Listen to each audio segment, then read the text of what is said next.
Yeah, mija. Yeah. Yeah, mija. We're brothers. We're happy and we're singing and we're colored. Give me a high five.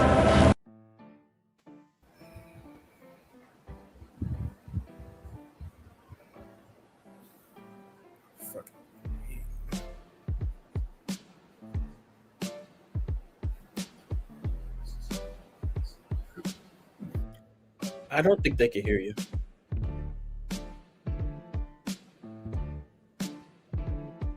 Hear me? Okay. Yeah. Okay. Thanks, Dick. You got me talking. I was trying to lip read, and I was like, well, when it gets to me, I'll talk. But then I'm like, you should probably let him know. Thanks for tuning in on another Tuesday night with the Christian man, Jason. Look, it's the last day of March already, guys. Have you achieved anything worthwhile so far this year? I have not. But I saw like last week, my people were telling me, they were like, Dex, you need better lighting. And I was like, okay, I'm going to go out and get new lights. And I saw the viral lights on TikTok, these guys. And I'm just going to give you guys a warning. So if you go to get these lights, they're in Home Depot, they're super viral on TikTok.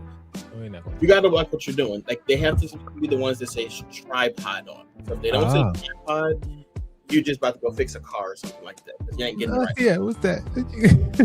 Now I'm gonna get the right one. So next week I'll be back with better lighting. So make sure y'all tune in. Okay. It's fine for now. We can deal with it. It's not as immaculate and full as mine. But Eric, what up? Oh, you muted, bro. You muted. You got to turn your mute sign off. This is crazy. Can you hear me now? I can hear you now, my brother. Oh yeah, ain't nothing up, man. Just chilling. Another day in this world. Are you ready for spring? Has spring sprung in your life? Is winter over? Yeah, man. It's like 80 degrees out here, bro. 80 degrees? Yes. What you gonna do with 80-degree weather?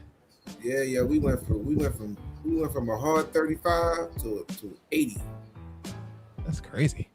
I know, in like a week. Because last week it was just like 35 degrees. Like 2 days. Global warming.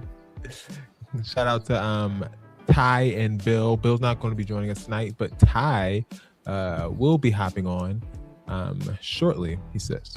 So we'll be happy to have him. And if it's your first time watching, be sure to share this with somebody and just interact. Hit us in the comments. Let us know that you're here. We'll get you on air. First up, Dex, what we got? We got politics as usual.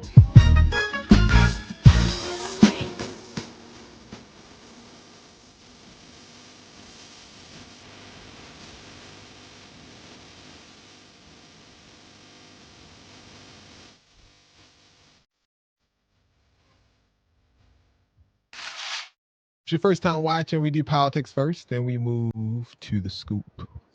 So first up on politics. Oh, we good. Is that still playing? No, we good. Okay. Here's the question tonight. If you start a fight, like a childhood fight in the hood, you get rocked, can you then step back, send the medical bill to someone else and call that strategy? No, right? That's not ethical fighting, right? No. Usually not how it works. Okay.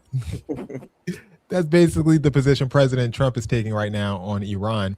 He is signaling the U.S. may not be in this much longer, saying that countries that depend on the Strait of Hormuz, which we've talked about in the last couple of weeks, should be the ones to reopen it. And now the White House says that he is also interested in Arab states helping to pay for the war. And that matters because the Strait of Hormuz is one of the world's biggest oil choke points. As we've told you, about a fifth of the world's oil moves through it. Trump told the New York Post that the war will not last, quote, much longer, and said that other countries can go and open the strait themselves if they want oil bad enough. Politico also reports that he is telling allies, if you need that oil route open, handle it yourselves. And then there's the money piece. White House press secretary Caroline Leavitt says that Trump is interested in calling on Arab countries to pay somehow for all the damage that Trump and people are doing in the Middle East. During the Persian Gulf War, 1990-1991, Arab countries paid for the vast majority of the cost of the war. Kuwait, Saudi Arabia, the UAE. Who's paying for the cost of this war? Will those Arab countries step up to do just that? Well, I think it's something the president would be quite interested in calling them to do. I won't get ahead of him on that, but certainly it's an idea that I know that he has and something that I think you'll hear more from him. Literally never considered it until that person brought it up. That's he's making it up. Absolutely had no idea that was an option. One more layer. Pope Leo the 14th is now applying pressure, saying that God, quote, does not listen to the prayers of those who wage war, calling for peace, saying, brothers and sisters, this is our God, Jesus, King of peace, who rejects war, whom no one can use to justify war. He does not listen to the prayers of those who wage war, but rejects them, saying, even though you make many prayers, I will not listen. Your hands are full of blood. The response from the White House? Since you mentioned, I'll go to you as well. Okay, you're welcome. Since you mentioned Easter and prayers, I wanted to ask you about something the Pope said yesterday. So Pope Leo said yesterday, and I quote him, God does not listen to the prayer of those who wage war. Can you comment on that? I think our nation was a nation founded 250 years ago almost on Judeo-Christian values, and we've seen presidents, we've seen the leaders of the Department of War, and we've seen our troops go to prayer during the most turbulent times in our nation's history. And I don't think there's anything wrong with our military leaders or with the president calling on the American people to pray for our service members and those who are serving our country overseas. In fact, I think it's a very noble thing to do. And if you talk to many service members, they will tell you they appreciate the prayers and support from the Commander-in-Chief and from his cabinet. She said, no matter if God listens, we still gonna pray. That's basically what she said. What's your latest reaction to the war development? Should it be seen as a success if the U.S. leaves as they say they might without reopening the strait? And do you think that Trump will be able to put this tab on the UAE and other Arab countries? And should Trump listen to the Pope? What do you guys think? Yeah, but before I give you my take on it, didn't you think she was going? I thought she was going to say, "Well, look, this country was founded with blood on our hands." right, yeah. I thought she was. I really thought she was going to get up and say that though, but she didn't though. She was thinking it, but she just didn't say it out loud. But man, look, Iran pumped Trump. He pumped him. They was like, "Yeah, come on over here if you want to." He backtracked that. He got some more information on what was waiting on us over there, and he pumped his brakes. He really pumped his brakes because he was talking cash. Yeah. You know what? Last week, and the week before that, he was mobilizing and all of that. But yeah, before he started talking about putting boots on the ground. Once he found out what was over there, he backtracked up out of that. You know what I mean? But we gonna suffer because we already. I don't know how much gas is out where you are, Jason. But over here, man, I'm damn near paying $4 a gallon for 87. Nationally, it is $4. I'm around the $5.70 mark currently. So it is what it is. Crazy. We're used to this though. As long as it doesn't get too much worse. Dex, what you think? I thought she sounded excellent. Like I thought that when they threw their question to her, because if that was me up there and they said, "Well, the Pope said this," I'm like, "Who cares what the Pope?" She's used to defending, but she did so well with it because, like, why would? And I don't mean to be disrespectful to her from a religious standpoint, but why do I care what the Pope got to say? Like, what he's just letting you know if you're going to infer the name of God, just know when he's going to bless and when he's not. You don't run nothing over here though, so like, what? Like, Pope is worldwide. What do you mean? Yeah, is it? She is the master of the flesh. That was a really good spin that she did. She is great. I think I aligned with what she said. To be honest with you, I think she did a great job, and I do think that like people in the military are pretty thankful for those prayers. Like they signed up to fight for the country, and they're fighting for the country, and like thank you for your prayers. And also, Donald Trump did say previously, prior to anything else coming out, that we're not going to be in this war long, and I want to get out of it. So quickly. And you asked this last week. We're on the third week. Yes, but he said it ain't gonna last long. And now look at us now. We saying we're leaving out of it. So we'll be back to that. We haven't left. We're still in the third week. Yeah, but at first it's supposed to be what, a 10-day thing? I don't know if he put a number on it. 3. I don't think he put a number on it. He did. No, at first he did. He did. He put a number on it. He said it was a special operation. Shouldn't be there longer than 10 days. But you business days, because you count the weekends and stuff like that. So just you got to weekends and holidays don't count. Okay. So even if we count business days, we've been over that 3 weeks. Well, even if we a lot of it was set up. A lot of it was set up because we had to go over there and set up first. So like for real, we've really been over there about a week. Okay. We didn't set up anything in that. Set up in preparation. We had to survey the scene. We are nowhere near being in that country. No, is this if we do end up leaving, we took out their leadership. We supposedly took out their Navy and their nuclear capabilities. Yes. Allegedly. We did not end up reopening the Strait of Hormuz after they shut that down. There we go. And a bunch of Arab countries are allied. Well, not really supposed to be our allies, but our assumed allies in Saudi Arabia, United Arab Emirates, all of those countries outside of Israel have been bombed to smithereens. But not us. But not us. So if we leave, is this considered a victory? We won. Yes. We won. We put that in the win column for America. Victory is ours. We won. We won. See, Dex, you falling for the Jedi mind trick. That's we didn't even make it to the country. We didn't make it in the country. Hey, small wins. We sending them drones over. Small wins. We didn't even step foot in the country. So it's an L for you, Eric. You putting that in the L column? Oh, that's a big old L.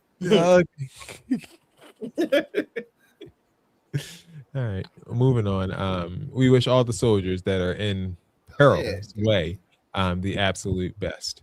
Even though our prayers aren't being listened to, they're not at all. The Pope. So Dex, you had a problem with the Pope saying anything at all. Do you think his jurisdiction kind of ends at a certain point? I do. Why? Like, I just don't really feel like, I don't know. I feel like you're not really supposed to be commenting on stuff like that. Is that wrong? Is that weird? Yes. Oh, he can't talk. He the Pope. He can talk, but like, I don't know, something about that whole thing with the Pope. Like, and I don't want to be disrespectful to anybody's religion, but like something about the Pope just, I don't know. That whole thing is just like, especially when I found out he was from Chicago. Like, I don't know how I feel about that. Yeah, he's the first one though. Like, you local, like you eat the same food I've eaten. What are you talking about? Precedent. Like he knows who R. Kelly is. Who lived in the same state as R. Kelly. Like that's weird to me. What LaRussell say? Even R. Kelly's having sex. he's having sex. Yeah, you're right. Welcome to the show, Ty. Oh, were you letting me know? I saw you turn your camera on. If that was you letting me know that you were ready, or you didn't have really any communication. Sorry, I was like actually waiting for you to pop me. I was like, I don't know. I was about to text you. I didn't pop you until your camera came on, and then your camera came on. And you looked out of place. So, sorry. I'm sorry about that. I'm ready. Donald Trump, and more Trump news, because what's being described here goes way beyond a new event space at the White House. President Trump says the planned White House ballroom is really just part of a much bigger project. In his words, the ballroom essentially becomes a shed for what's being built under. And he says what's being built under is a massive complex being constructed by the military. Trump also says that this only became public because what he called a, quote, stupid lawsuit, adding that the project is already under construction and ahead of schedule and also under budget. And all of this money, all of the money paid are paid by myself and donors, and it's all donors. There's not one dime of government money going into the ballroom. Now the military is building a big complex under the ballroom, which has come out recently because of a stupid lawsuit that was filed. But the military is building a massive complex under the ballroom, and that's under construction, and we're doing very well. So we're ahead of schedule. That's part of it. The ballroom essentially becomes a shed for what's being built under the military, including from drones and including from any other thing. The glass on the windows, you see the big windows, the glass is extremely thick. It's high-grade bulletproof glass. So all of the windows are bulletproof. So that's what Trump had to say about that ballroom. Now, a lot of people have problems with the idea of an underground bunker being built by the military underneath the White House. Dex, you seem troubled. Is this security, or do you have a reason to be concerned? I don't think he was supposed to tell us that. Well, actually, I remember when they first mentioned that ballroom, I said that this is not a ballroom. This is something else, and this is the something else.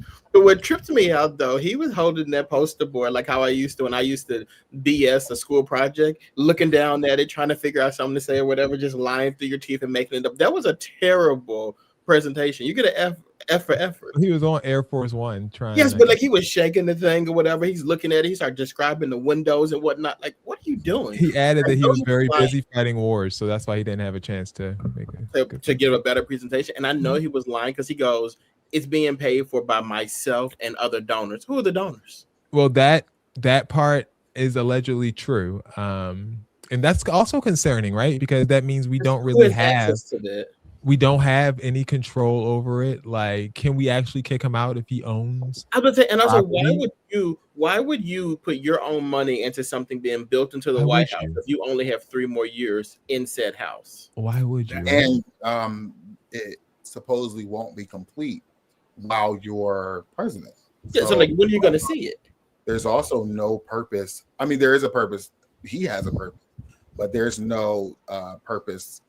Also, $300 million for a ballroom. We were all very much aware that you would be doing something besides the ballroom there, because it doesn't cost $300 million to do. Right. So we were well aware that you were putting something under there. I don't think that was a huge secret. We just didn't. You got to tell us what you were doing, but I think most people knew. Like, well, what is costing $300 million that you're doing? Like, what type of renovation are you doing that's costing that kind of money? And now we know that the military is putting something under the bunker. At least he admitted that. But like the lawsuit just made you be transparent with what you're doing, because why would we not know what you're doing to the White House? Like, can you imagine if this were any other president? If this was any other president, not only would this not be happening, they would be asking, okay, you said you and other people are donating to this. How much are you donating? How much are other people? Who's donating? Where are the numbers?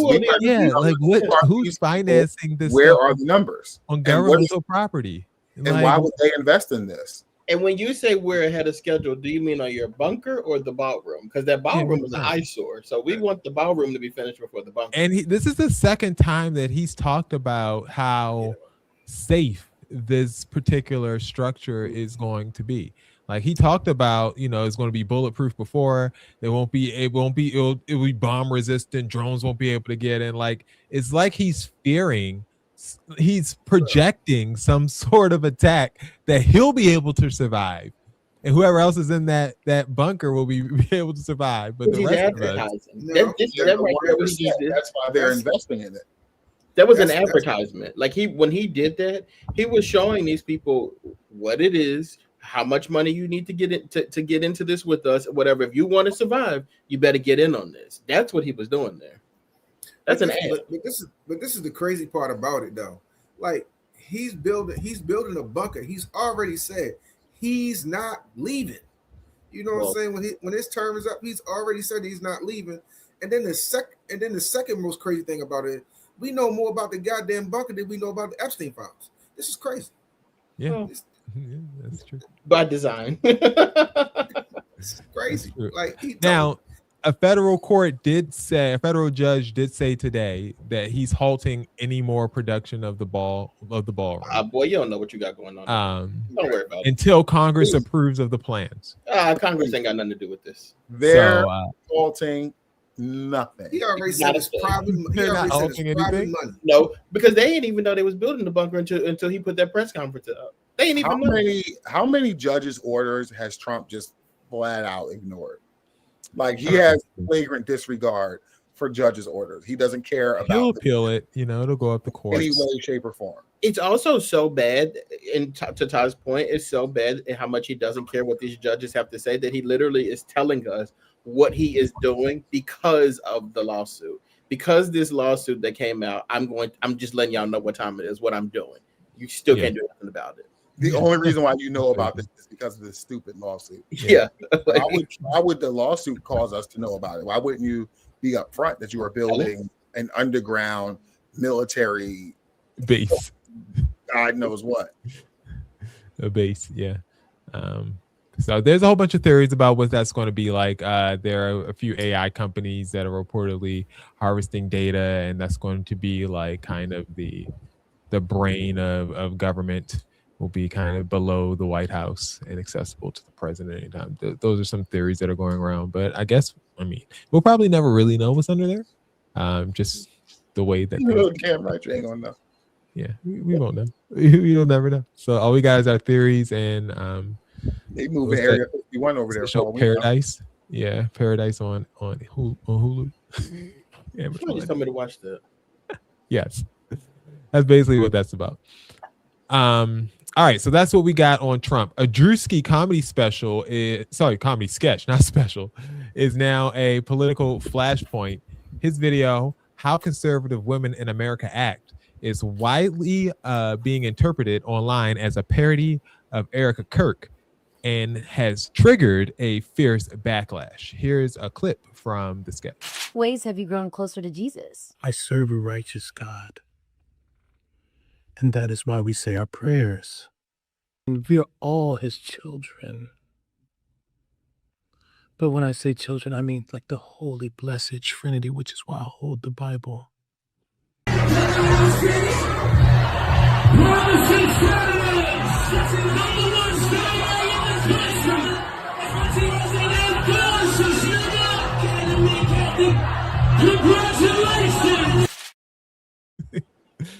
Was this fair game for a comedian?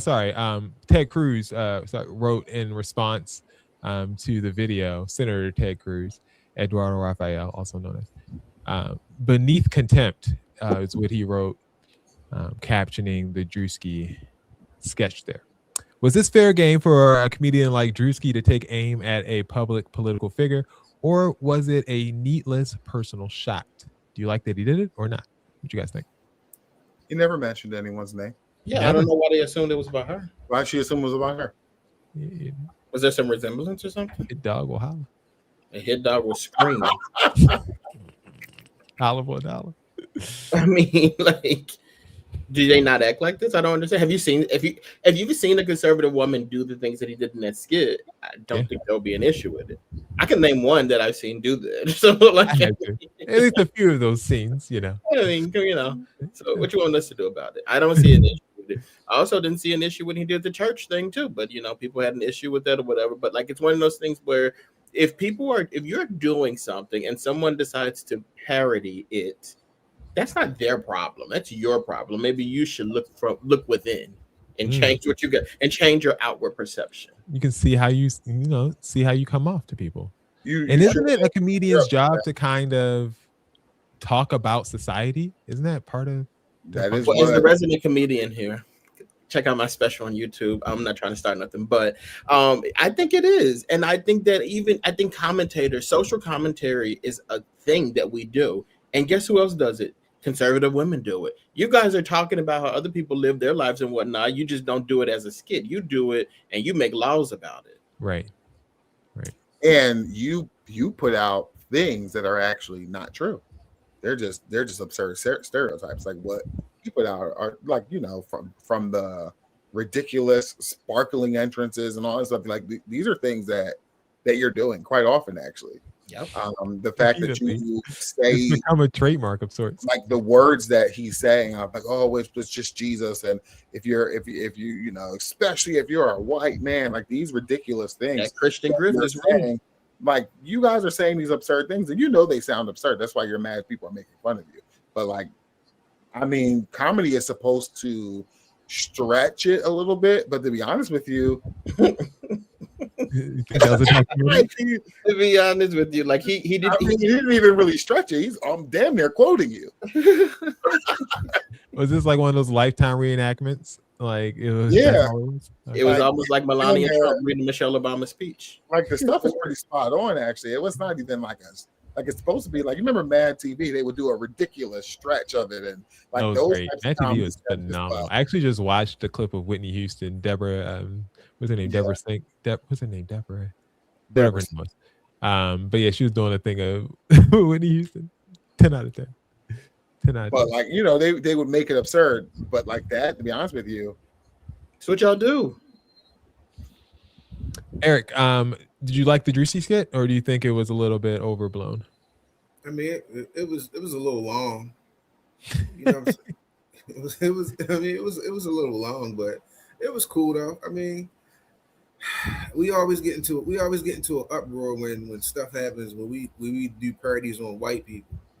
But it's funny how Trump can make Obama's monkeys. He can fly in a jet and sling shit on people all over America. Oh yeah, and yeah. In the outrage, and they don't have an outrage about stuff like that. They tell us to have a sense of humor. Yeah, right. And to be all honesty, we've all seen this before. If you've seen the movie White Chicks, this ain't the first time we saw something like this. Yeah, I just think Erika Kirk thinks that she's untouchable now because for whatever reason we made her. I don't know why. Like we just like put her on it. We platformed this woman to like. I mean, it's like crazy, and I think that they think that she's untouchable, and she thinks that she's untouchable. Well, listen to me. They will light her ass up like they lit her husband up. She get too far out there. Well, I don't know. They did analyze bullets over the past couple of days and discovered that the bullets do not match the person that they arrested's gun. So there's intrigue as to where the fatal shots actually came from. So they're gonna let that person out of jail? No. Yeah, okay. Well, the next story. So this is something that the defense has raised, that the bullets do not match the gun type that was used or that was recovered. We'll see if that's what are we supposed to do with this information? I don't understand it. It's for the trial, and if they feel like they can use it for the defense. We'll see. I'm just letting you know that's the latest development. So Charlie Kirk's murder is going to be unsolved. Like what? I don't understand. You don't care, man. I can't. I mean, I said that I don't care. It's just like I don't understand. Like when they put something like this out, like this is for his lawyers. I don't think this is for the public because like it's already so much discourse about Charlie Kirk to begin with. Now when you do this, and now it's like, oh well, someone killed him. We don't know who did it, and now the conspiracy theories are just gonna run wild with this. Like Candace Owens has been saying the whole time who it is. I'll let you discover who it is on Candace Owens' podcast. I was about to say Candace on Candace Owens' podcast, but look, she has her. Maybe something will come to light. Maybe not. It won't. It won't. And somehow that man in jail is going to confess that he did it, and that's going to be that. That was it. Okay. Yes, it'll be his last words. They'll most certainly be his last words. That's for sure. So whatever's going to happen, we'll never know.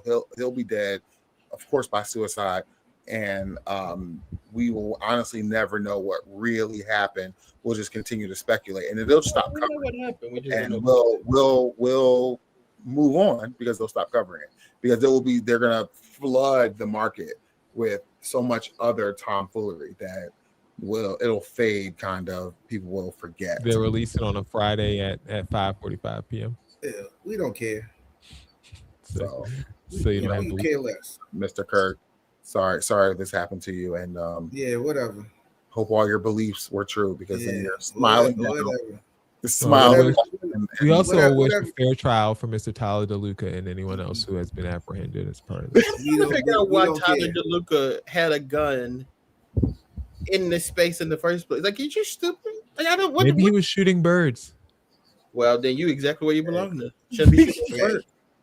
Charlie Kirk got what he got, man. Rest in peace. It's almost like like I watched the TV show Scandal, and it's literally like one of those situations. Like Charlie got shot, and this man was randomly walking out of the bathroom. They said, "Here, hold it.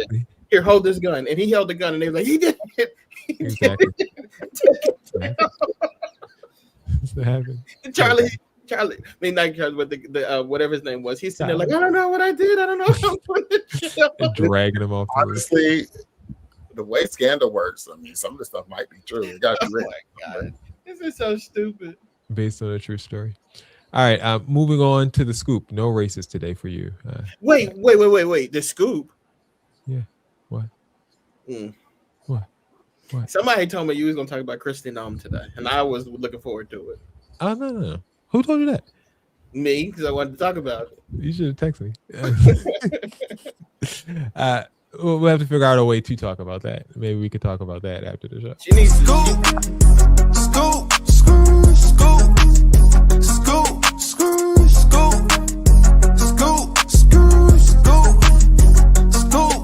That's a doozy, Dex. I don't know. She needs to repent. That's what she needs to do. Everybody in that family needs to repent.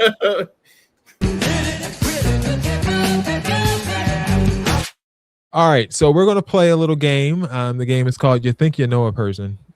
And these are people who we thought we had some idea about who they were, and they've surprised us this week.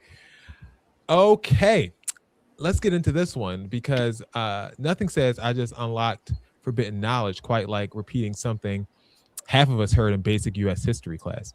Nick Cannon is making headlines after saying that the Democrats were, quote, the party of the KKK, and the Republicans were the party that freed the slaves, while also praising Donald Trump and co-signing some of Donald Trump's latest moves. And the tone here is really what jumps out because Nick delivers it kind of like he's blowing everyone's mind and he's just cracked open some secret vault of political truth to the rest of America.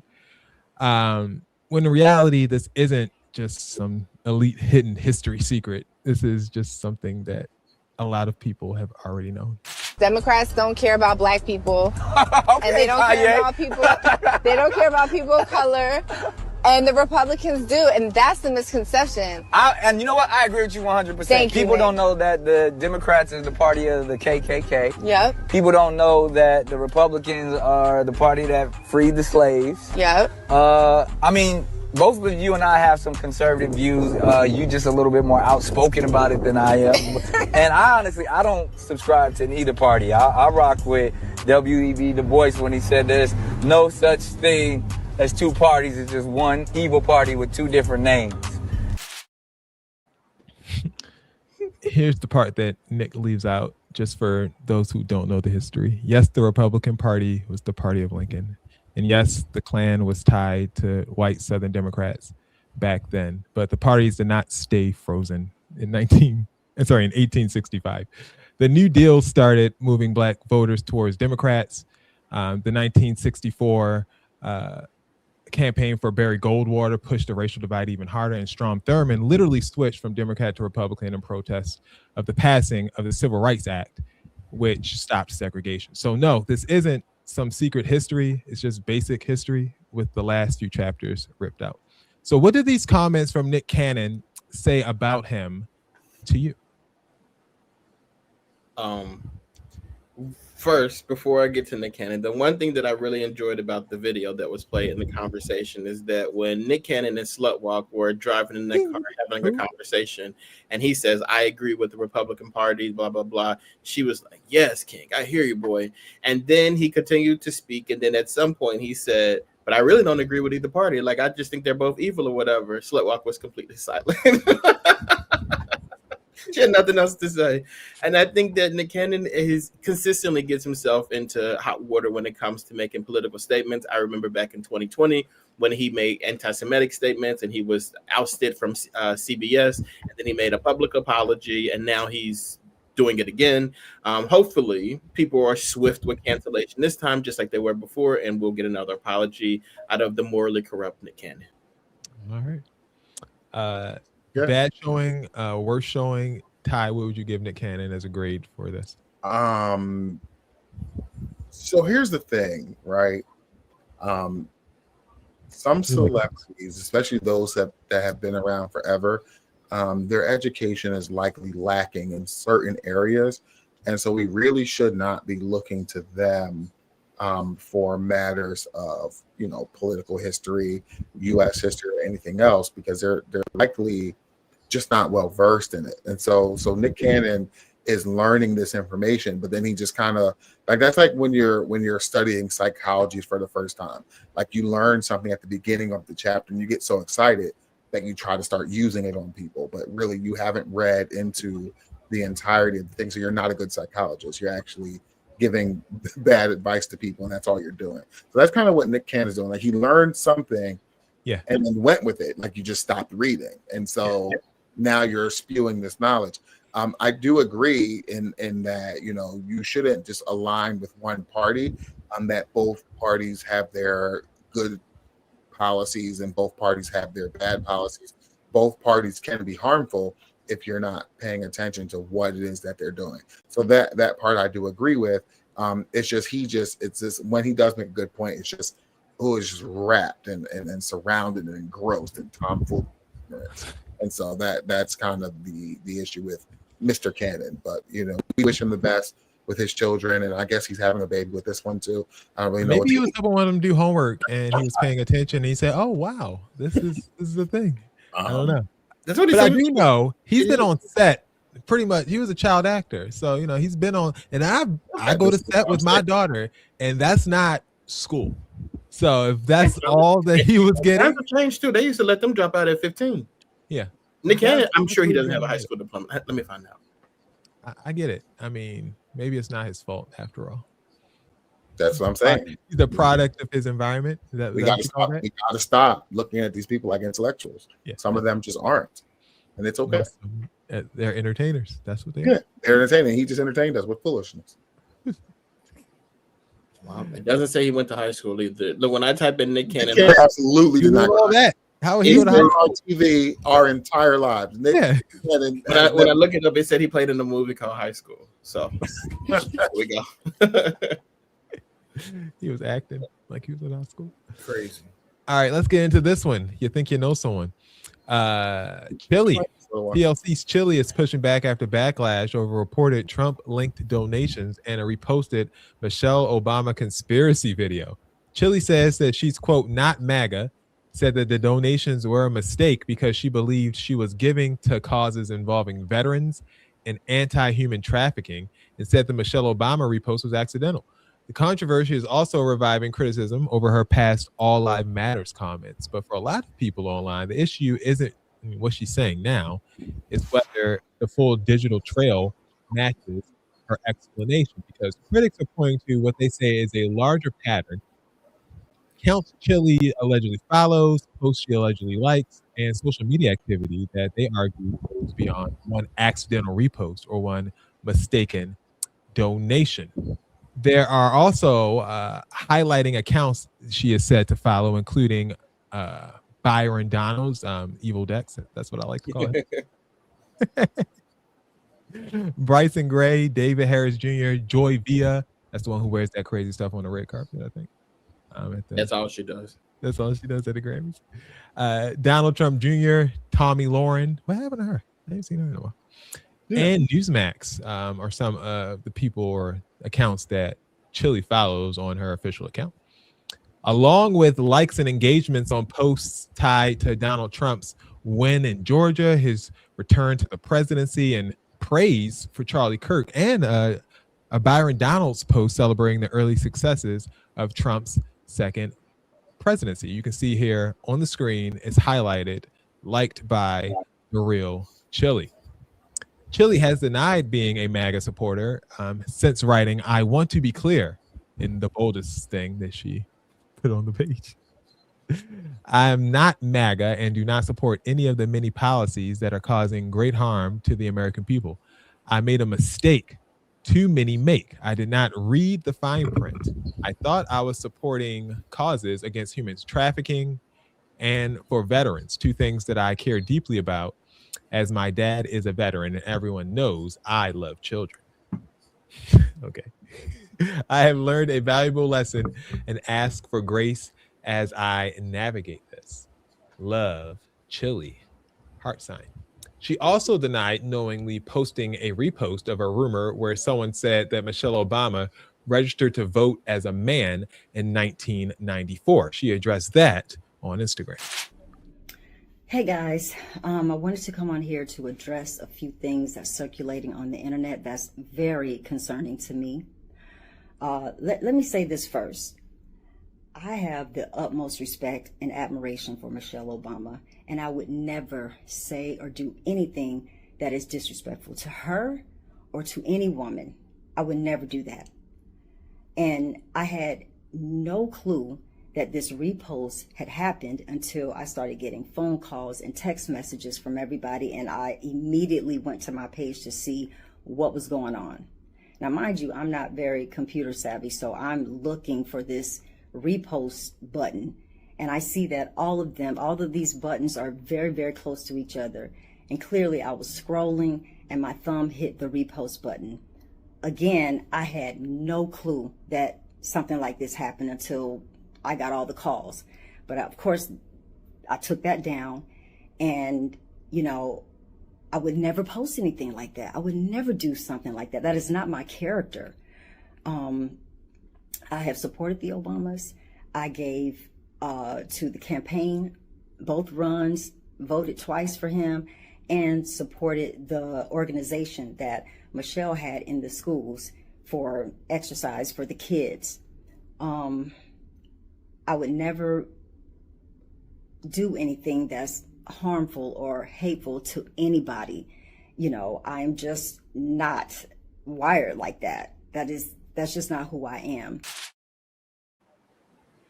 So, are you buying her explanation or the evidence? Nope. Nope, Eric. Nope. We don't believe her.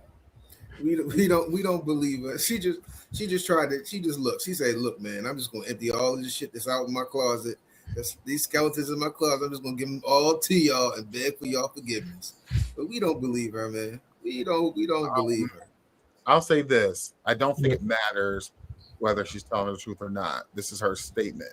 And so, like, how we're gonna like go through and say, "Oh no," like she's basically saying, like, "Oh, I'm just old." Okay, but if you release a statement and it's not convincing, does that make you? It seems like it makes it worse than if you ever release a statement. I genuinely think like that she's in a position to be MAGA if she wanted to be and stand by it. Like, what are we gonna do about it? Then we're not gonna buy those tickets to those tickets. She's on tour. She's telling you like this was a mistake. I stand by this. I stand with these causes. And what are we gonna say? No, you don't. Look at this. Look at that. Look at this evidence of that. She like, oh, my bad. Ain't nobody buying them concert tickets anyway. Well, she's going on a tour called It's the Iconic. People who are going to go to the concert are still going to go. I don't know. There's a lot of noise out there, Ty. There's a lot of people that are saying they're no longer going to that tour. Oh, they're going. They're going. But this is the thing, though, Ty. Like, because I don't disagree with what you're saying as far as like, you know, this is her explanation. We can take it or leave it. I do believe everything that she said. I believe that she voted for Barack Obama twice. I believe that she supported the program within the schools. But I also believe that now, like, you are full on MAGA. You voted for Donald Trump. You're into Donald Trump. Like, you like him. Like, the Donald Trump stuff has zero to do with Barack Obama. Like, he didn't run against. Well, did he run against him? No, he didn't run against him. No. No, he didn't run against him. So this has zero to do with that. Also, why would you be even their post that you reshared by accident? And I do believe you shared it by accident. Why is that on your timeline, though? Like, why are you following pages that would even promote something like that? There's never a post that comes up on my page that says Michelle Obama was a man, ever. I never see. So my problem with the whole, like, she just keeps saying, I made a mistake, or I made a mistake. Like, how many mistakes does it have to be coincidental? Like, you didn't make a mistake and do that with a Donald Trump critical post. She looks amazing for her age. But she's an old lady, and I know lots of old people who get on these social medias but she follows Byron Donald. She can like those posts, you know what I'm saying? She's plugged in with Charlie Kirk and all this other stuff. I follow the opposite side as well, so I can know what they're saying, what they got going on. We don't all do that. Oh, let's look through yours. Okay. And Yeah, don't go to she- Twitter anyway. So there you go. And that for you look through. Because I'm not. I just think it's one of those things. Like I do think If I didn't have one, I most certainly was looking at the other side. Like I wouldn't know what they're talking about. I want to first of all, I have to see Trump's Truth Social tomfoolery.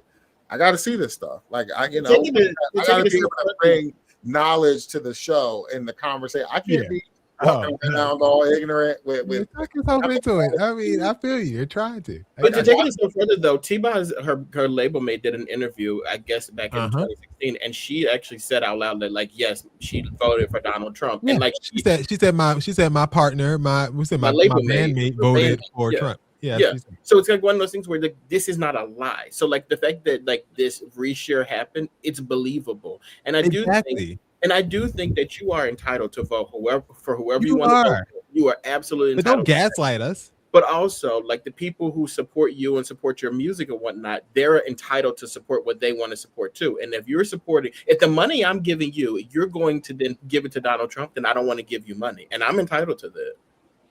Yeah, my thing is don't gaslight us. If that's what you believe, then stand by it. I mean, like there's plenty of people who have just stood by it, like Amber Rose, like Tristan Thompson.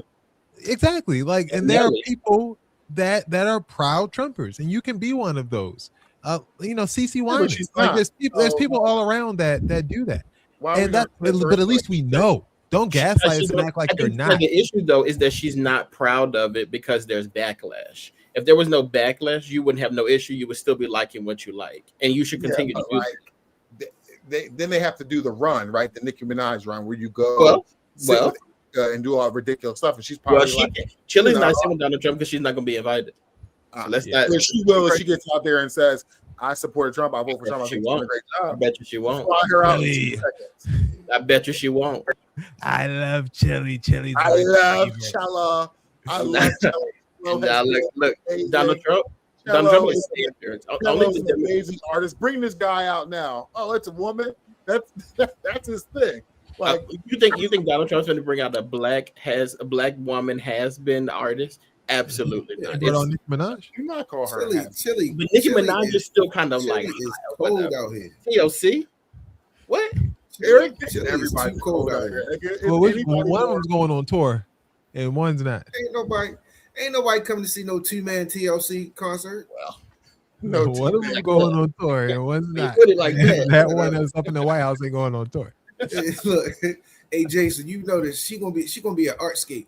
That's what she gonna be. She might be at Artscape. I can see that. At Artscape. I do feel bad for Chilli though. Like I hate Park. what's happening to her. I really do. Well, we wish T-Boz the absolute best and hope that this does not interfere. I stand with fan mail. Yeah. We don't want no scrubs. You think you know someone. Lastly, and you think you know someone. Oh, Bobby. The docu-series is putting Bob Barker and The Price is Right back in the spotlight with former models and staff describing what they say was a toxic culture behind the scenes. In one report tied to the series, former Barker beauties Kathleen Bradley and Holly Hallstrom describe allegations of sexual harassment on set, an environment where complaints weren't taken seriously, and what they called a so-called 10-second rule meant to address men openly staring at models. The same report also says that Hallstrom alleged Barker would have told women who complained to get over it or look for a new job. Separate reporting around the docuseries also highlights racism allegations from former models, including claims that black contestants were limited to contestant cards that were allegedly marked with a B for black, I guess, and that racist comments and stereotypes were part of the culture on the show. Bob has no idea that he has had sex with a woman who has had sex with black men. Bob has always said that black men are the most diseased people on earth. It was horrible. It was horrible. Was I surprised? No. He fit the profile. Rich, old, white, entitled, racist. And sure enough, when Bob found out about Diane having slept with black men, he called her into his dressing room and they had the screaming fight of all time. He went off. The shit hit the fan. Oh my God. The whole set was dead silent, listening. And Diane comes out of Bob's dressing room and goes up the stairs. And Bob's assistant is running after her saying, Diane, you've got to apologize to Bob. And Diane turns around at the top of the stairs. It's like the scene from Romeo and Juliet. And she's standing at the top of the stairs, and the whole set, dead silent, is watching. And Diane says, I have sucked his too many times to start kissing his ass now. Woo! Black contestant may try to hug Bob Barker, and he would kind of shrink away from them.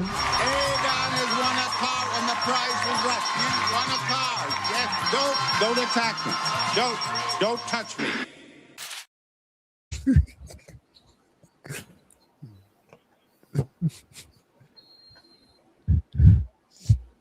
The article also notes that Barker denied wrongdoing during his lifetime, and that his longtime representative pushed back on the new claims, saying that the show and the series was a hit piece, that documentary that I just showed you, saying that Barker cannot defend himself because he is deceased, and insisting that the workplace was, in his words, quote, a happy place. Does this change your opinions of Bob Barker and The Price is Right? Because, you know, for a lot of people, Bob Barker is remembered as a television icon. Like, I grew up, you know, watching The Price is Right with Bob Barker. But, you know, when new documentaries bring forth painful accusations like this from people who say they lived it, the question kind of becomes, do we protect the memory of Bob Barker, or do we re-examine it? What are your thoughts now that you've heard this stuff or these allegations about Bob Barker? It's just crazy world we live in. You know, my poor grandmom is rolling over in her grave because Bob Barker was her idol. She loved Bob Barker. So hearing this is terrible. Chuck Norris was a MAGA guy. So he just died last week too. So you think you know a person that hurt. I'm sure that hurt her as well. She also loves Steven Seagal. So I'm sure if I look into him, he's probably MAGA too. So my grandma, I'm sure knew how to. I think, Steven Seagal's actually, it's like in Russia right now. Yeah, she should know how to pick him.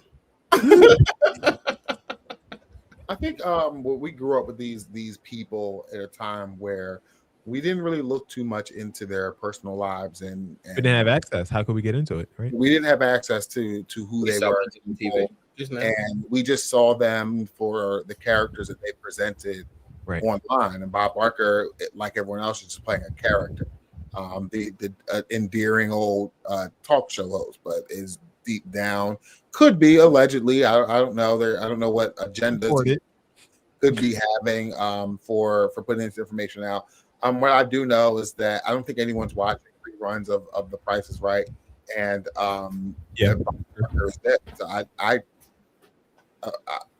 and a lot of our grandmoms who used to watch this are also dead. And so, I mean, that's a good point, because in comparison to the whole Cosby situation, right? Like, there's only one version of the Cosby Show, right? There's no new host of the Cosby Show. There's no new Cosby, right? So if you wanted to watch the Cosby Show, if that's something you grew up on and you wanted to watch, you would have to watch the episodes with Bill Cosby. Whereas The Price is Right, you can still watch The Price is Right with you carry. Like, that still comes on. You don't have to. I think if I'm gonna watch The Price is Right, I'll go back and watch the Bob Barker one. I'm gonna steal a Dex line. Like, what am I gonna do with this information? You're gonna watch an episode about 2002 Honda Civic being given away? Yeah, probably over Jerry for sure. Yeah, I think so. Boy. But to be honest with you, though, like, and I do agree, like, what are we supposed to do with this information? But I think a lot of these things come out just to kind of expose, like, the landscape of television, because, like, Bob Barker wasn't the only person that did this. Like, and now it's like, I do look at, like, the Wayne Bradys and the Ryan Seacrest's and the Drew Carey's. Like, what do y'all got going on? Like, is everything clean over there? And if these women are speaking out, and men too, are speaking out about things that they experienced with Bob Barker decades ago, y'all should be able to speak out now if y'all are dealing with anything, just like they did when it came to Ellen. They tore Ellen up, didn't they? Yeah. They tore her. You know, You know how many grandmas, aunties, and great grandmas that done passed on that will get up out their grave and be like, "You better stop talking about Bob Barker." That's the crazy part about it too. I feel like they would defend him. They'd be like, "Well, Man, they will. Let me tell you something. My grandmother, God rest her soul, she probably would put me out of her house if I told her something bad about Bob Barker. And I'm gonna tell you something else. It's gonna really hit the fan. Y'all might not know this name. If they bring out a documentary about Richard Dawson, oh Lord, it's gonna be crazy. The original host of the Family Feud. Oh my God. Because he wasn't racist because he used to kiss everybody in the mouth. Yeah, he kissed everybody in the mouth. But there's probably some other allegations coming with him. Yeah, that's how I saw him out. Yeah, he was grooming him. He was grooming him back in the 70s. Yeah, 100%. Now, Bob Barker, it's an interesting case study to see how far people are willing to accept things. There was a comedy special that I was looking at where I think it was Bill Burr said, like, you can't be surprised that these old people are racist. Like, he was like, it wasn't Bob Barker who he named, but he named someone. He was like, he was born in 1935. That's 15 years before, Jackie Robinson broke the color barrier in baseball. He was watching white baseball players and saying, yeah, this is great. Like, not caring about black people at all. He's like, those people have this in their mind. It's innate to them to be racist back then. In 2000, I do hear that, but like Bob Barker died in 2023 at 99 years old. Something had to click in your mind to be like, maybe my way of thinking is a little right here. I mean, honestly, at this point, are we all at all surprised that some of these old generation people were racist? We knew they were racist. They looked like they were racist. You know what I'm saying? I ain't surprised. Do they have a look? I'm not surprised at all. They got a look time. I'm not going to go there and talk about looks and such. I do understand the time that they came up in, and it's a shame that that they decided, because I'm not going to give them excuse it. Ignorance. Like exactly. They decided that in spite of everything they've seen and gone through and over those years, that they decide to hold on to harmful ideals. That is actually a tragedy, because there are a lot of people that do love this person for the work that he's done, and that's a shame. That's like me, Mr. Feeney racist. I'd be very, very hurt. We love him. You know what I'm saying? Like, that's the type of stuff. Who played Mr. Feeney? Who, by the way, just celebrated a birthday. I think he's like 99. Just celebrated his 99th birthday or something insane. Like that would be like, damn, that's crazy. Actually, I would be surprised. I'm not pretending I wouldn't. Actually, that would surprise me. But yeah, that would really hurt my feelings. Although there weren't a lot of black people. But old Robert, I ain't surprised about old Robert. Yeah. I ain't surprised about none of them, man. It's next thing they're gonna talk about, they're gonna say Alex Trebek was a racist too. Well, no, not Alex. That would be heartbroken. Alex, I wouldn't care too much about, but the guy from Double Dare, I'd be like, damn, that hurts my heart. Oh, Mark Summers? Yeah, Mark Summers. I would be devastated. Now, Pat Sajak, he's not, I don't want to say he's racist, but he is a noted conservative. See, I don't care for Pat. I don't care about him and his show. You don't care about Wheel of Fortune? No, I never wheeled my. It always gave second rate. It always gave second rate. Like it never really gave. That's like if I always gave like you were watching something else and that show came on and it was still on. Like it always gave that. Like they always had leftover ratings. So leftovers. Like that's the warm show. You watch that before the real show comes on. Sloppy seconds. Yeah. I got a question. I got a question.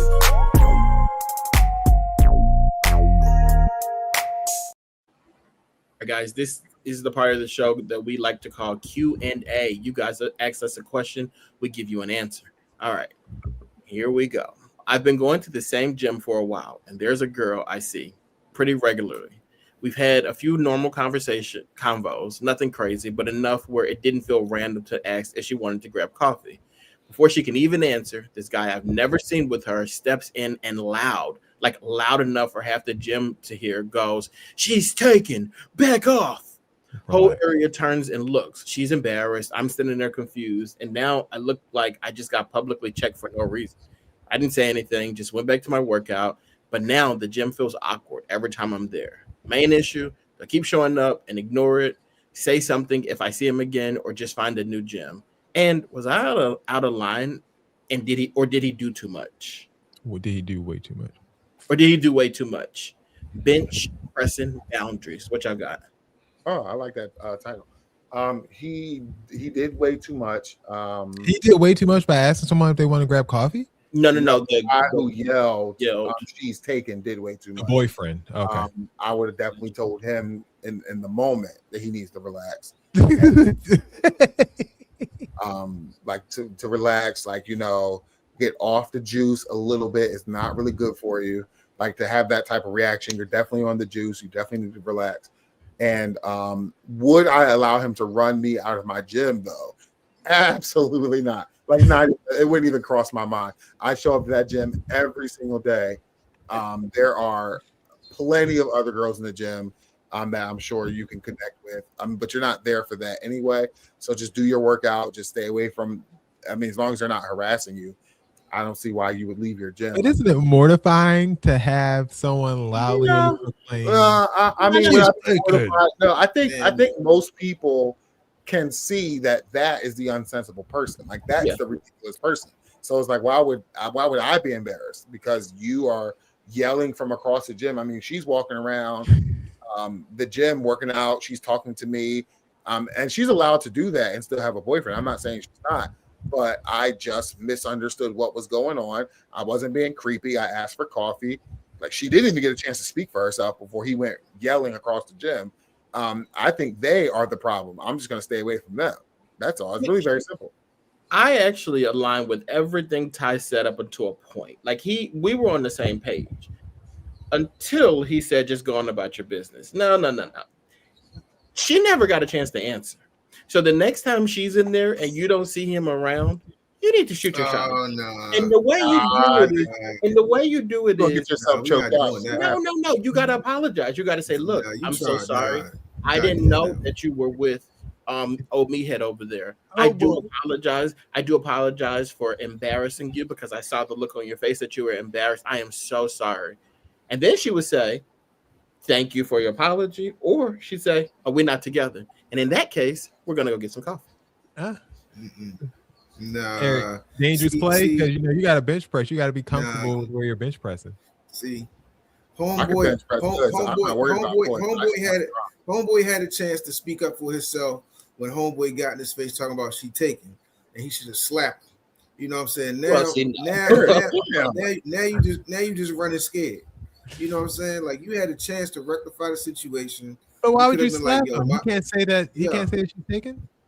You can't scream in my face talking about she taking and think ain't gonna be no repercussions. You know what I'm saying? It's there need to be a repercussion?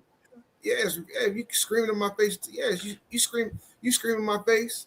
What the five fingers say to the face? Eric, Slap. if somebody came to you, if someone came to your wife, let's say you are out in the mall and like you and your wife are out in the mall and she's like away from you, and someone comes up to her and they say like, "Hey, you look really pretty. Like, can I take you out?"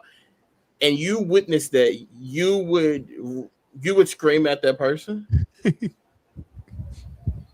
We're not talking about me right now. I'm just saying, like, I just feel like sensible people are not going to run up and scream at nobody. What I'm saying to you is the man came over and screamed at him talking about she's taken. And he didn't do anything. That causes for a physical altercation. That causes for a physical altercation.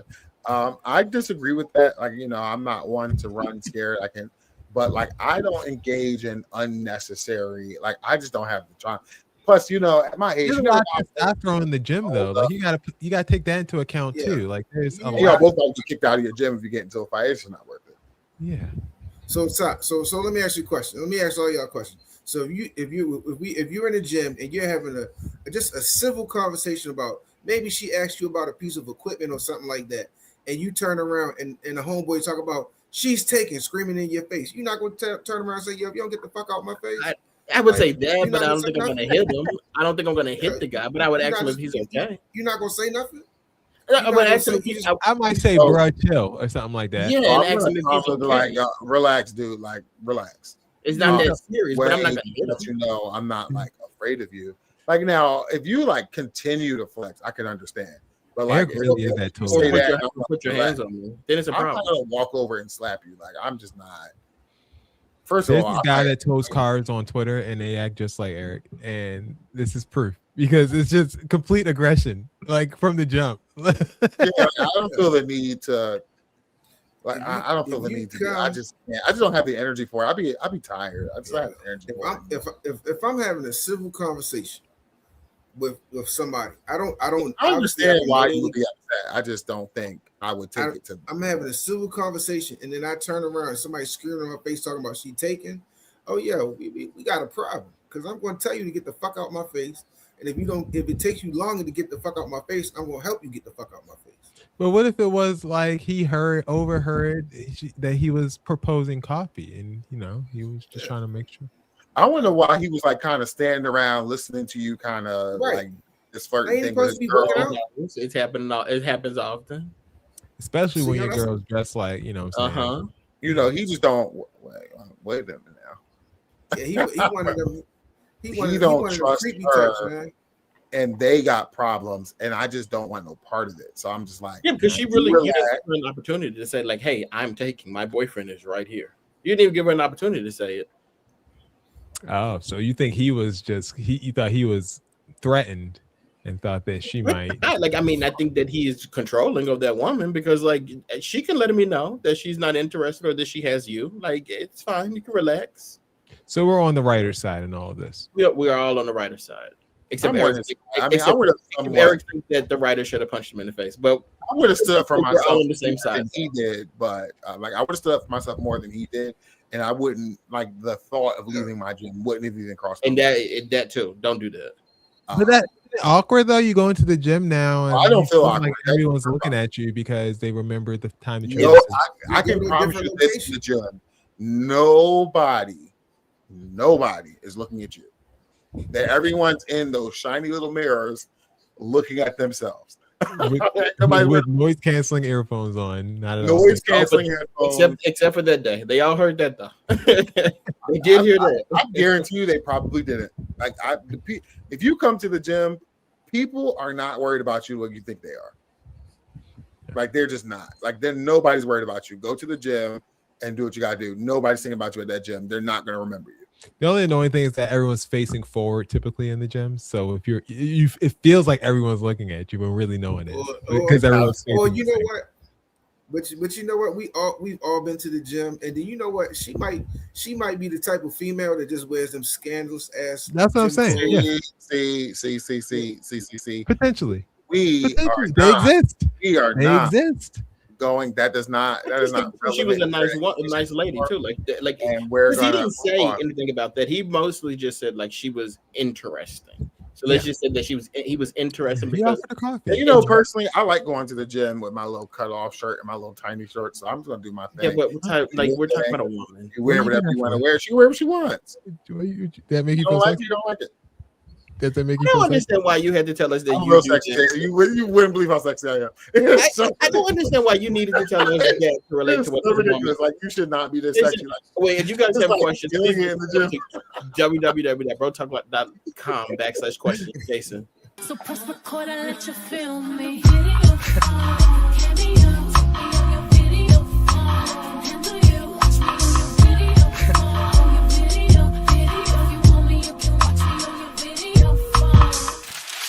You be dressed for success?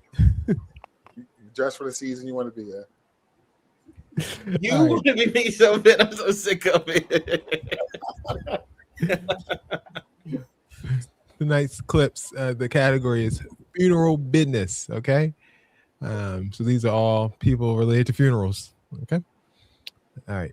Prepare yourself accordingly. This first one is called Dance Like David. This is, I guess, a little troupe that does, I guess, pallbearer dances for local funerals.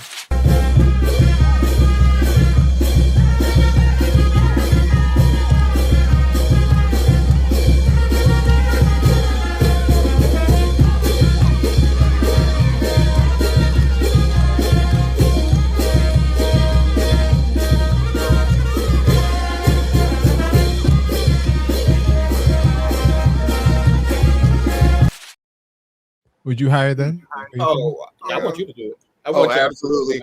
If I can't have the fiery arrows, absolutely. If I can't have the fiery arrows, like at least give me this. Like there's no way. Like I need something. Like y'all, you tell me not gonna put on no pomp and circumstance. Y'all just gonna walk down all sad. Like, you got to do a show. This. Yes. This. Yeah, you need that. Man, you already know, Jason. I'd be like, if you don't put my granddaddy in this goddamn hearse, so we can get done with Halloween. You be cussing out the funeral director. Get out here. So for me. What kind of shit is this? Let me know I meant something to you. There we go. All right, that was Dance Like David. Number 2, this one's called Brought a Man. Thank you for feeling like the sun. You were warm, energetic, and so comforting. A few moments later. The Bahang was in pain. It turns out his wife had brought a man into the house. Please, don't you dare.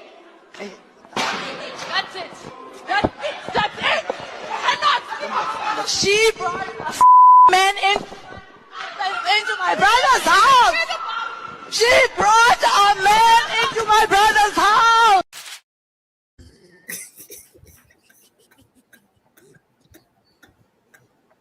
And that's another thing. That's the type of carrying on that, like, when somebody how was the funeral?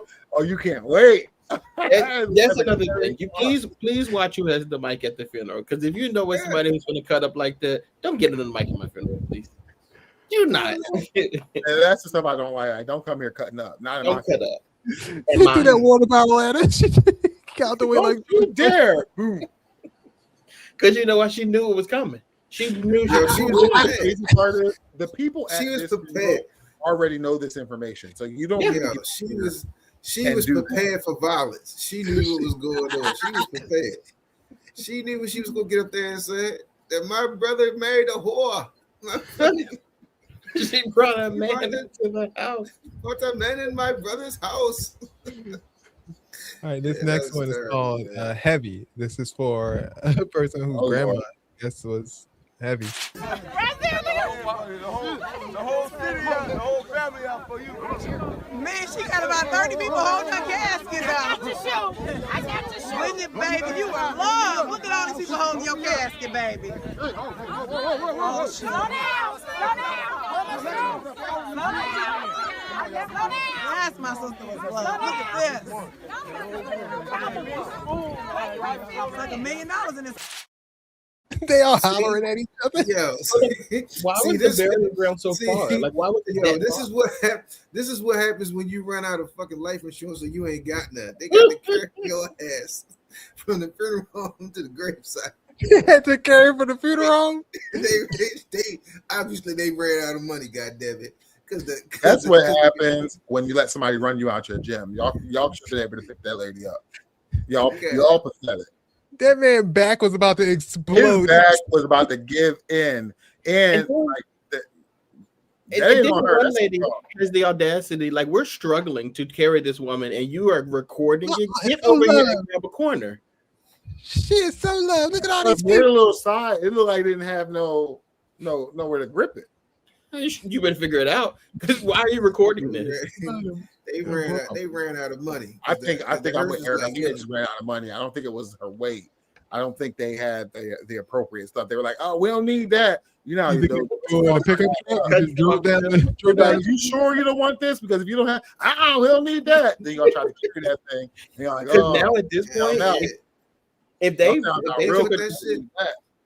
took her to the burial site like that, where is the harness to throw her down there? They must have just tossed that thing to the thing and went about their business. They put that shit on. They put that shit on Google Maps and say, "Look, man, we can save this $1,000. We gonna carry our ass from the church to the graveside."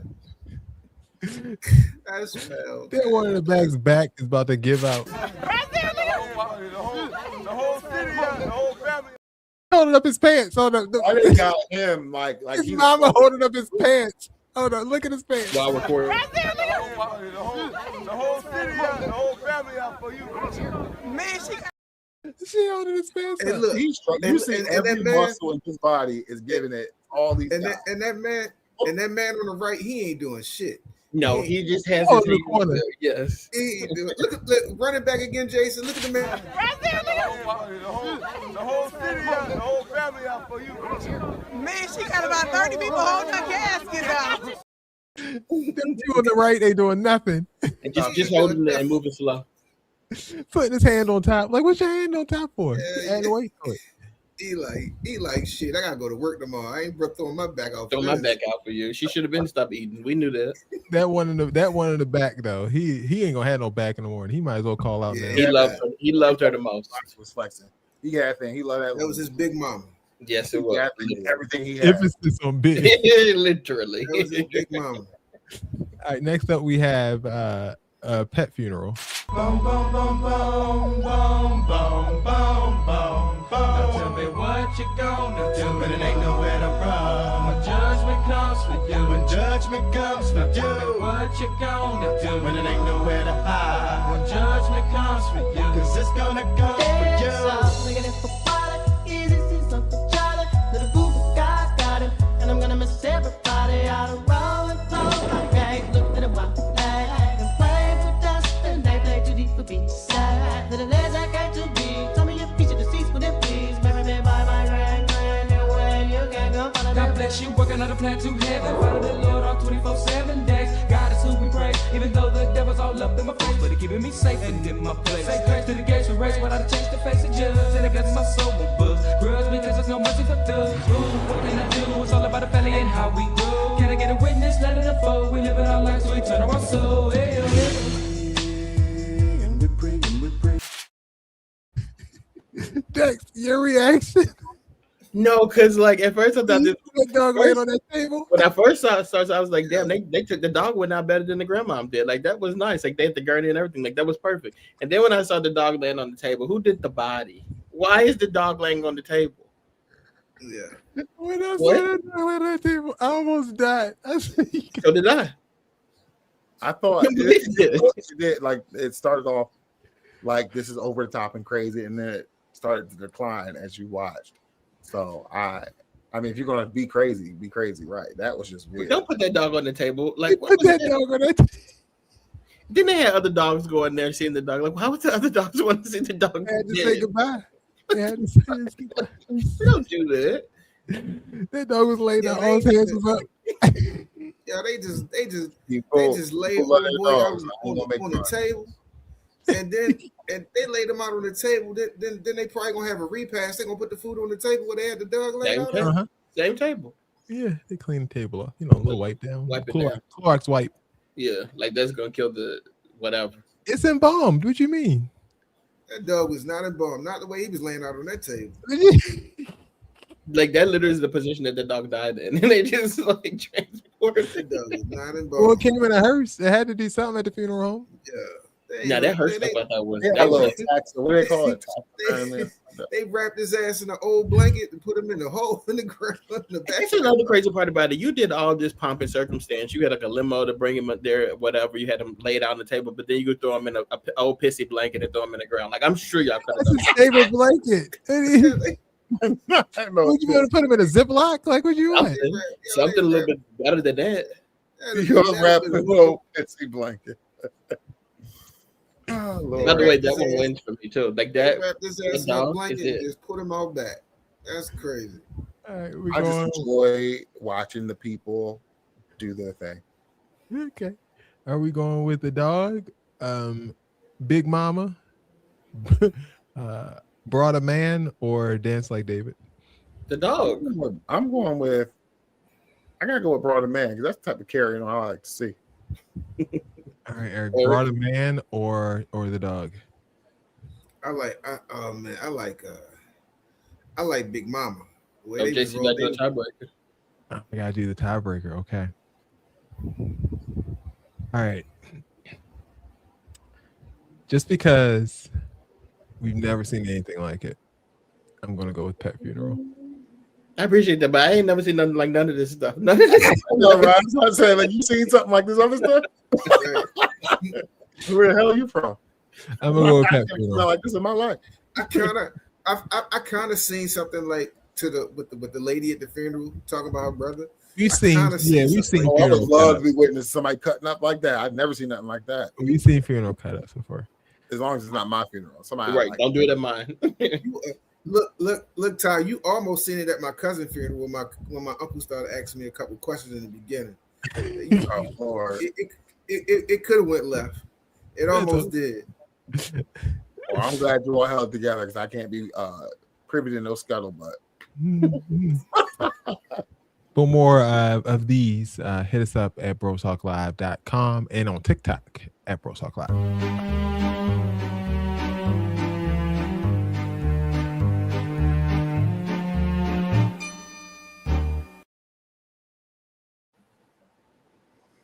It's been another great time with the bros on Bro Talk. As we bring our show to a close, we like to ask if we have any seats.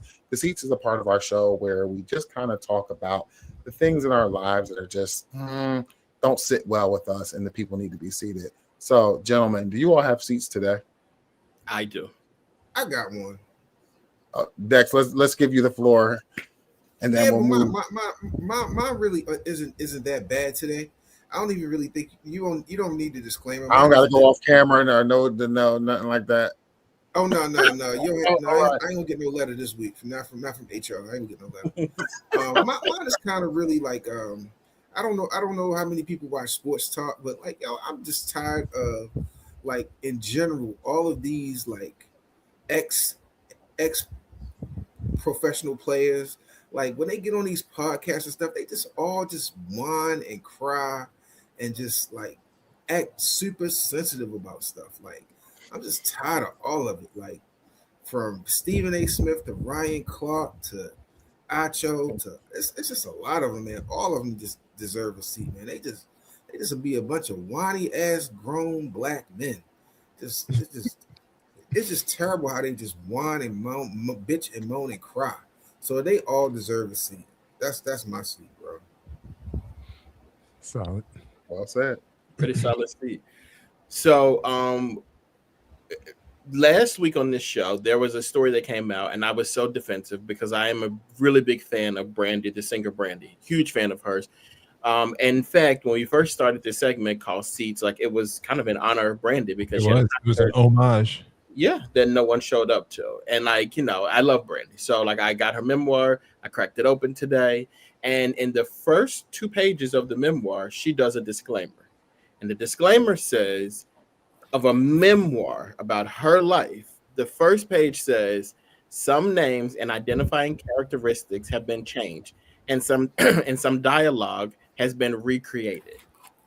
That pissed me off so bad, y'all. Like it's like I've never read a memoir of someone telling their stories from their life where they're telling us that we're going to change people's names and change scenarios and situations that happen.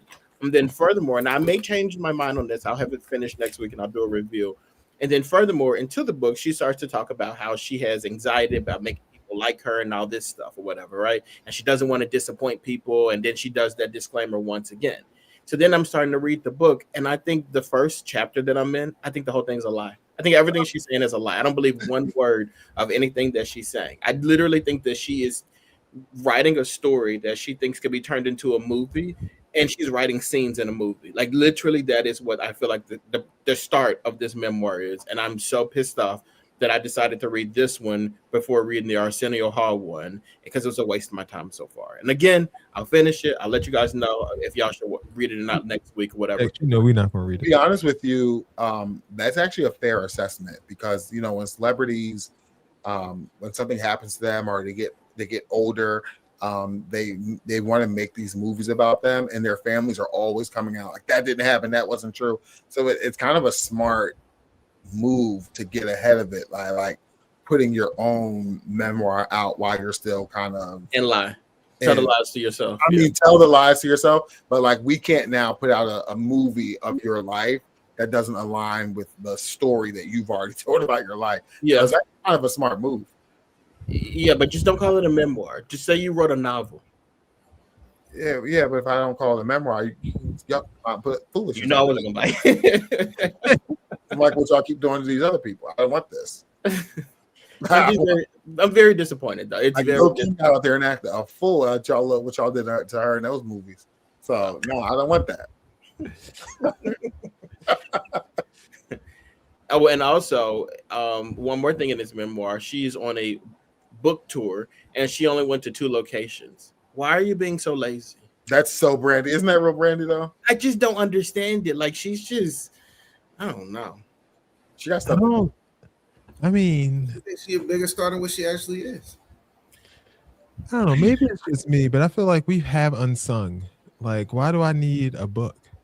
Well, this is like their stories too, like that, like they want to tell from their perspective. Unless you're Brandy, you're not telling your stories because you're making up stories. But like for most people, you're telling your own stories that happen from your perspective.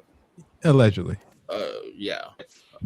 Except it's not her. You're telling the story that you want us to hear. Hey, she got her star. And I think that's why, and also this memoir is supposed to come out last year, and I think it got pushed back because she was getting that star on the Hollywood Walk of Fame, so she wanted it to align, which is. Didn't he just say like Brandy's known for not telling? That's just kind of funny. And the crazy part about it, the last week, the whole argument we had was because Shine was saying that Brandy is a liar, no liar, this, that, and the third, and like I see it. She revealed, I guess, that she was in a relationship with Wanye, your boy. And the crazy part about, I haven't gotten to that part of the story yet, but like for you to read this, and that's the biggest thing that comes out so far, that tells you a lot about what this is in the book. Yeah, because that's a love interest she wants covered in her movie. If that's what you want us to know that he was putting you. Don't try to hook me up with Shine and Mace. Like, don't be telling that story. I want my Wanye story in my movie. But then she did it though, like as like she was a child and Wanye was an adult. So like, you probably could have kept that story to yourself. Like, I don't understand why you told that story. I mean, maybe she was trying to. Wait, how much older is Wanye than her? I thought they would be around. I think she was like 16 or something like that, and he was like 22. Rich said we talk about Ray J's sister. Yes, and one more thing. Can I just say this last thing? I'm in a book club, right? And I said in my book club that Does Ray J have a star on the Walk of Fame? No, why would Ray J have a star on the Walk of Fame? You get Jason? Stop playing. Sit over there. It's his sister. Brandy's Ray J's sister. But I was okay, Jack Harlow. So I was telling them that like this pissed me off that she did that or whatever in the memoir, and they said, "Well, is she going to talk about when she had that accident and took that person's life?"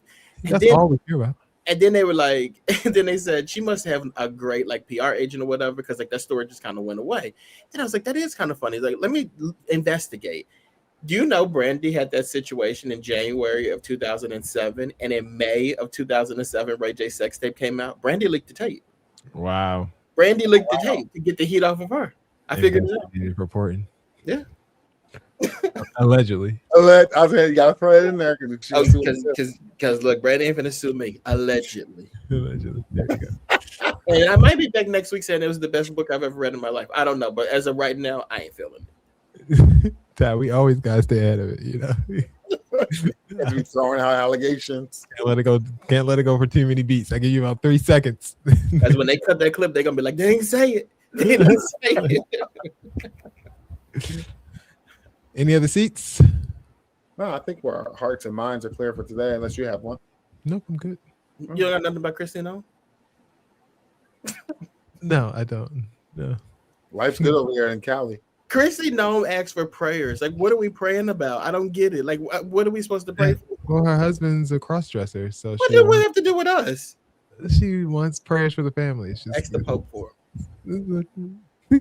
He don't answer the prayers. He's not gonna answer those either. She's a warmonger. Well, there's that.